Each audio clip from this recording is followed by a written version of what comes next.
आजमी मुसलमान अरबी नहीं, अरबी गए, ये नोट कर लीजिए। इसलिए कि अरबों को अल्लाह ने फजीलत दी थी, मोहम्मद उनमें से थे सल्लल्लाहु अलैहि वसल्लम, ये रुतबा बुलंद मिला जिनको मिल गया। लेकिन साथ ही अल्लाह ने धमकी भी दे दी थी सूरह मोहम्मद में, इन ततवल्लो यस्तब्दिल कौमन गैरकुम, अगर तुम पीठ दिखा दोगे उस मिशन को जो हमने तुम्हारे हवाले किया है, तुम्हें हटाएंगे, किसी और को ले आएंगे।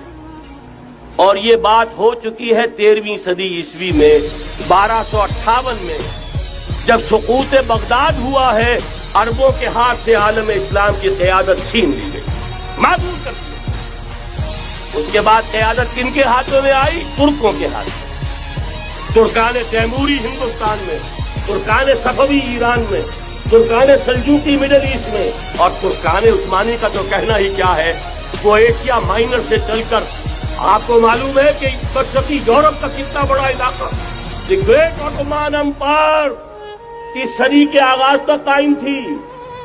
इस सदी में अजीब अजीब मौजज़े हुए हैं। ग्रेट ऑटोमान एम्पायर जो 3 बर्रे आज़मों पर मुहित, नामो निशान खत्म। द ग्रेट यूएसएसआर, नामो निशान खत्म। अब तो रूस साहब एक मुल्क की हैसियत से रह गए।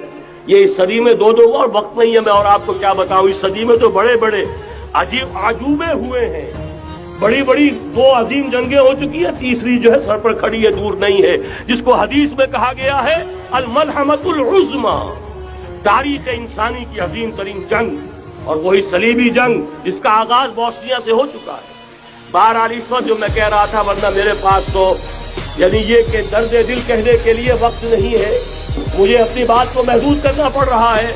लेकिन मैं अब आ रहा हूं असल मौजू की तरफ कि एक इम्कान तो ये है कि इस ब्लॉक में इस्लाम का इह्या हो, और इसके लिए कुछ दलीलें भी मौजूद हैं अहादीस नबविया। वो तो आपने सुना होगा इकबाल का शेर, मीरे अरब को आई ठंडी हवा जहां से, मेरा वतन वही है, मेरा वतन वही है।